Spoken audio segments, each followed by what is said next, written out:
Every so often, I pick up the BlackBerry Q10 we have here at the office, and I'm captivated by a few really compelling features. A handful of advantages that make me want to carry a BlackBerry again as my daily driver. But then I'm confronted by some of the things the platform can't do, and I'm reminded of just why it can't be my daily driver. Well, those ups and downs have been ported almost entirely to BlackBerry's new flagship, the Z30, and that's what we're here to talk about. I'm Michael Fisher, this is Pocket Now, this is the BlackBerry Z30, and here's what we love and what we don't.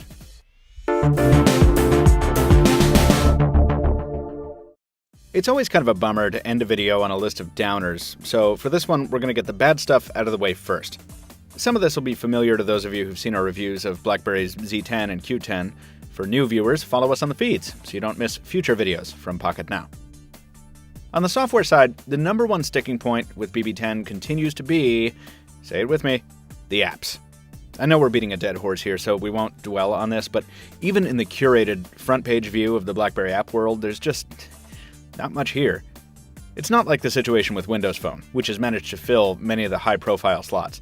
Here, there are still big gaps, with a lot of big-name titles missing. So while you might be okay if the Z30 is your first smartphone, if you're coming from any other ecosystem, you're going to be sorely disappointed in the lack of native apps. And speaking of native titles, even some of the out-of-the-box software needs work. For every wonderfully crafted app, like the clock or the compass, there's something like Maps, which is just horrid in terms of functionality and friendliness. Voice control is still thin on features, and speech-to-text is hit and miss at best. Little things like text manipulation are more cumbersome than they should be, and some no-brainer features like mark all as read in the hub are still, annoyingly, non-existent. We've been waiting almost a year for BlackBerry to fix some of these, and the wait is getting a little old. In exchange for these shortcomings, though, BlackBerry 10 gives you one of the most fluid and fun interfaces around. Granted, that's an opinion from an admitted fan of gestures, but even if you're new to swiping your way through your smartphone, rather than just tapping, BlackBerry's approach is more intuitive than some others. Using the Z30 has a flow to it that's efficient and enjoyable all at once, a combination I haven't experienced since the glory days of Palm's WebOS. And the app gap is a bit easier to deal with if you're willing to do a little legwork.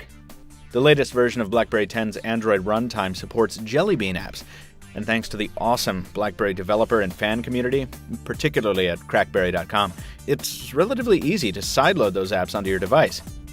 Tinkerers will be pleased to hear that many major titles are available, with more coming at a regular clip. And if your app needs are basic, you might be able to find a gap filler without resorting to APKs. Apollo is a good example, a third-party app for Pandora which does a really nice job. And even if you're stuck using native shortcuts like the browser for YouTube, there's still a silver lining here. Audio continues to play while the video is minimized, making multitasking just a little bit easier. Very different times. Back then, slide-out curated keyboards and stylus on persistent touchscreens, and Microsoft's Windows Mobile operating system were important.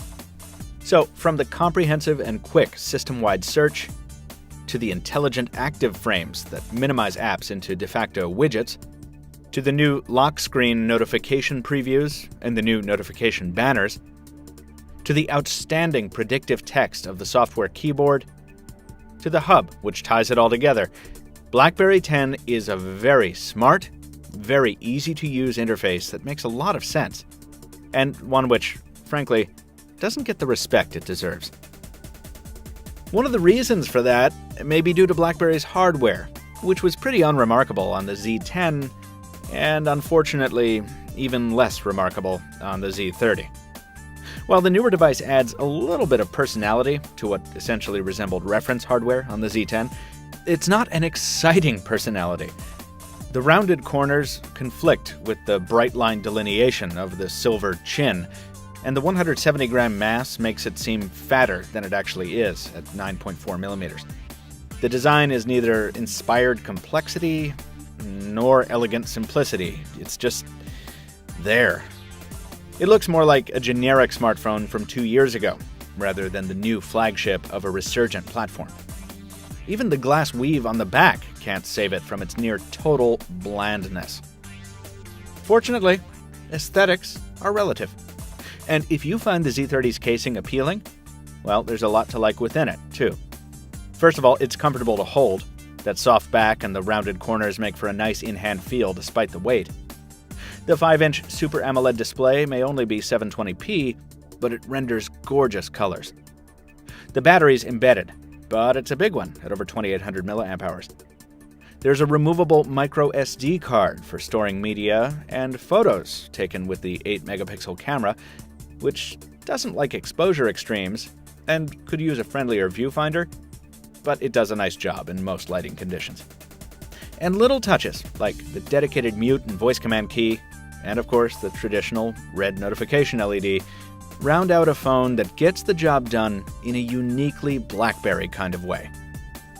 The Z30 isn't for everyone, but neither is it for no one. There's a lot here that's easy to like, and a lot more that makes us hopeful for what BlackBerry might show us in 2014. Folks, that's my last video for 2013. Hope you enjoyed it. Stay tuned for a lot of coverage in 2014, starting with CES 2014. Please join us for that. Visit us at pocketnow.com, and before you go anywhere, please drop us a like and leave a comment if you have something to say. I want to take this opportunity to thank everyone for watching all of our videos this year. If there are a few you missed, you know where to find them. But sincerely, thank you very much for your support, and we'll see you next year.